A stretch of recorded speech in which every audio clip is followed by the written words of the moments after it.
You love her voice, you love her looks. Boy, that really is catchy. Oh, hi. Thanks for coming back. So I'm just sitting here on Google Meet right now recording because ClipChamp isn't working again for some reason. Thanks a lot, ClipChamp. And I'm hanging out with Metamorpho here, waiting for my first issue of Metamorpho to arrive in the mail with my subscription. Hurry up, DC Comics. I'm missing Metamorpho.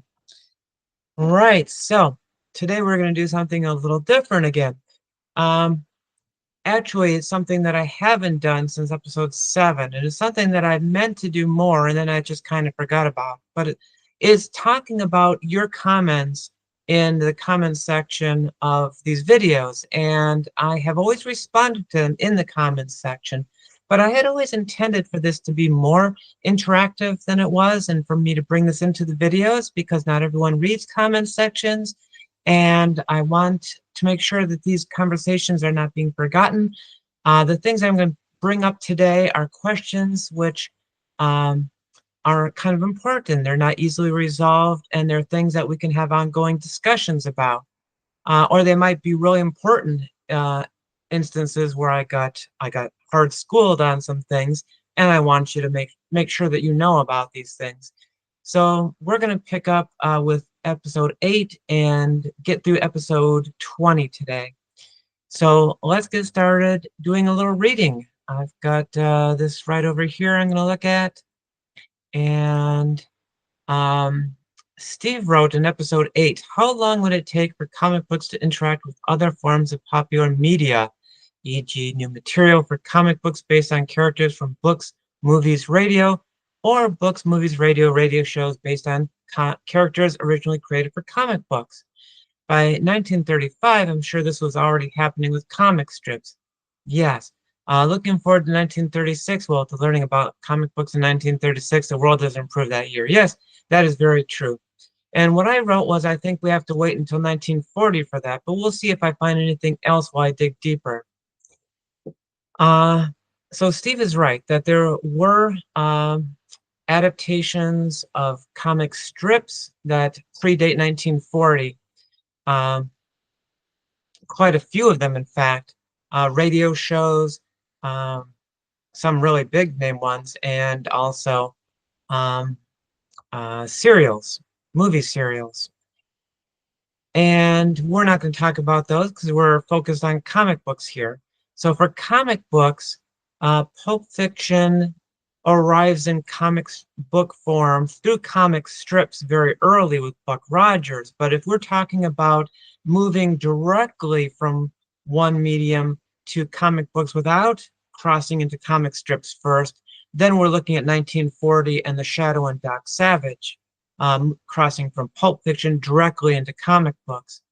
Then moving in the opposite direction from comic books directly into other media without that stopover gap of comic strips, we're talking about Superman. So Superman gets it all right in 1940. He's got the radio show, he's got the cartoon. He doesn't get a serial first. That will be Captain Marvel in 1941. But a lot starts happening with Superman. And of course, we're coming to that. We're just a few months away from dealing with Superman. So very exciting. Episode 9. Steve wrote, interesting info about Harold Gray. And thanks for highlighting the importance of local politics/politicians. Many years ago, I read some reprints of old Dick Tracy strips. Face is the villain whose appearance made the biggest impact on me. Did the strange-looking costumed villains of, say, Batman influence the type of villain Tracy battled, or vice versa? I wrote, Face was a good villain too. Interesting that both of our favorite Dick Tracy villains were revived by later writers since the 1940s. I would say that Dick Tracy was more likely to inspire Batman than vice versa, but really isn't it a hard concept that if bigger, more colorful heroes are selling better, then bigger, more colorful villains will sell better too? More specifically, I can add to that and talk about the Blank, Dick Tracy villain from 1937, who clearly inspired a faceless victim of Duke Dorter. It's hard to pronounce these things. Duke Dorter in 1939 in an early Detective Comics Batman story. Episode 11, Steve wrote. Steve's very good at writing. Thank you, Steve. As always, thanks for the detail, context, and resources. I skimmed some issues of Famous Funnies and enjoyed ads for items like a cigarette case shaped like a pistol. Popeye makes appearances in ads. Did Popeye appear in comic books at the time, either reprints of newspaper strips or new stories? How likely was a popular strip to be reprinted in a comic book? So, yes, I was just a little ways from introducing a discussion of um, King Comics, which reprinted Popeye. I think that's episode 13. So that was coming up, but I didn't talk about it at the time of episode 11 with you. How likely was a popular strip to be reprinted? Well, I kind of covered that in a lot of episodes where, as comic books started to make a little money, other syndicates or other publishers saw this as a use for their old properties and started farming them out and getting them reprinted a lot faster. So it was pretty fast that the company started gobbling up all the available comic strips and getting them out there in comic book form. Episode 12, new viewer A100ND, that really rolls off the tongue there, wrote, very minor correction. The Radio Orphan Annie decoders you've mentioned were pins, not decoder rings. There were a few ORA rings as premiums, but they were not for decoding messages. And that's on me. That was a bad mistake of collating those two items together, which I should not have done. And listen to what A100ND says, not me there. And Steve wrote, thanks. $1 was a high price for a junior federal man in 1936. I think this was the same cost for membership in the Mary Marvel Marching Society 3 decades later. Do you know the cost to join Little Orphan Annie's fan club? Drink more Ovaltine. No, I'm not going to drink Ovaltine because it's nasty. Thank you. And I still don't know the cost. I didn't know then. I still don't know now. If anyone out there knows what the cost of joining Little Orphan Annie's fan club was in the 1930s, please let us know. It's still unresolved. Episode 13. A100ND writes, I believe you've given some faulty info on Flash Gordon. The strip was Sunday only for its first 5 years or so. Therefore, there was no case of coming, I'm not sure what he means here. There was no case of coming the time later to start a Sunday. The image you've shown is in black and white, but is indeed the first strip published as a color Sunday. Briggs ghosted the Sundays at times, I believe, out of necessity due to Raymond's military service. Raymond never drew the daily, by the way, which was short-lived in the very early 1940s and drawn by Briggs. That came as a real revelation to me because I just always assumed that all strips started as weeklies and they added Sunday pages either right away or over time. I never knew that comic strips went in the other direction and started as Sundays. So that is a little embarrassing for me, but this is a learning opportunity for all of us. So that's good.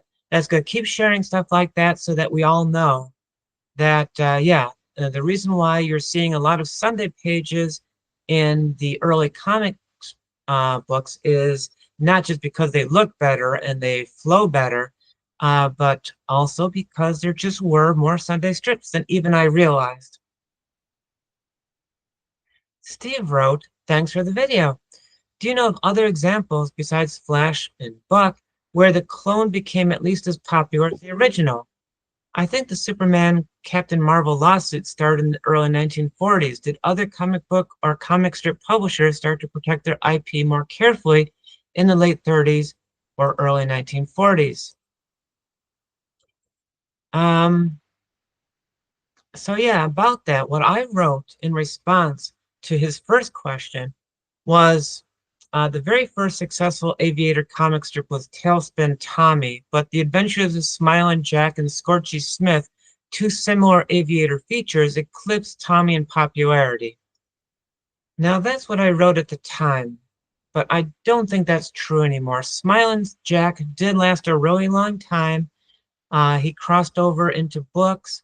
Uh, there was a lot of collections of the comic strip, but he never crossed over into film. And I just today discovered that there was a Tailspin Tommy movie serial. So I think that that means that Tailspin Tommy really wasn't eclipsed in terms of popularity, and not by Scorchy Smith, although personally I like Scorchy Smith more than both of those two combined. But that's a bias on my part and doesn't really reflect crossover appeal for Scorchy, unfortunately. I also wrote, I don't know of any occurrences of comic strip syndicates suing or even sending cease and desist letters to other syndicates over character clones. It just seemed like an accepted given of the industry that it was going to happen, which will make DC's overprotectiveness of Superman all the more unusual. And I still, to date, 7 months later, have no examples of syndicates going after each other. If that's happened, please let me know. Episode 14, Steve wrote, thanks for the videos and the reassuring comments about ham gravy. Oliver's kidnapping reminds me of the short story The Ransom of Red Chief, where a kidnapped boy is so annoying that the kidnappers paid the boy's father to take him back. When was the switch in the catalyst for Popeye's powers from the wiffle hen to spinach? Any idea why? Thoughts on why Popeye remained popular for so many decades?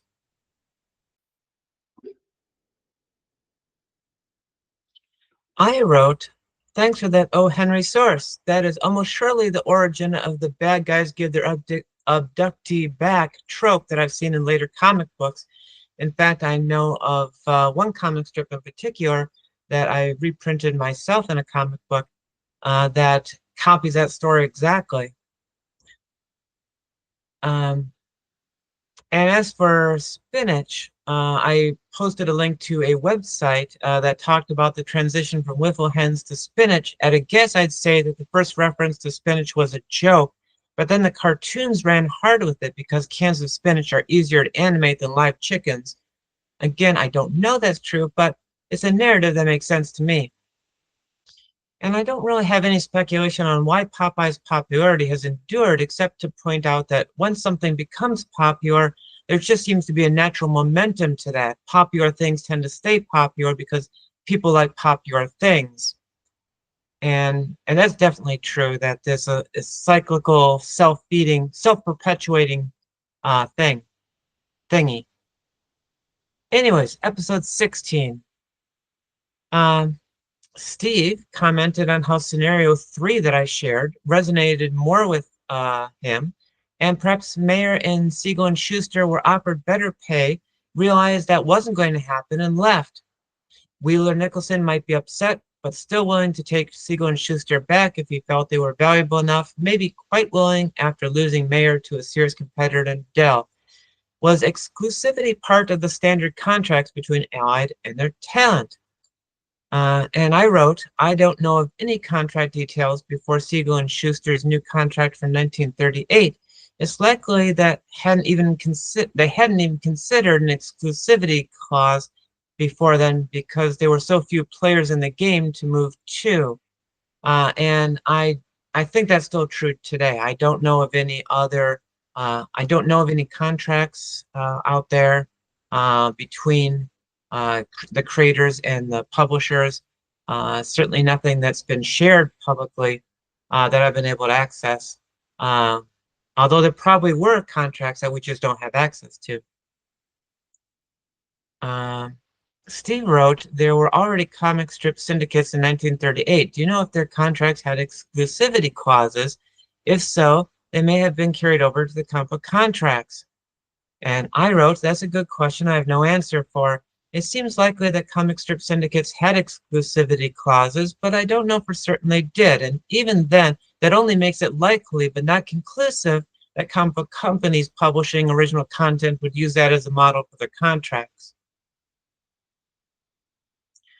Episode 18, Steve wrote, not on the main topic, but do you have a sense of how pacing in comic strips has changed over the decades?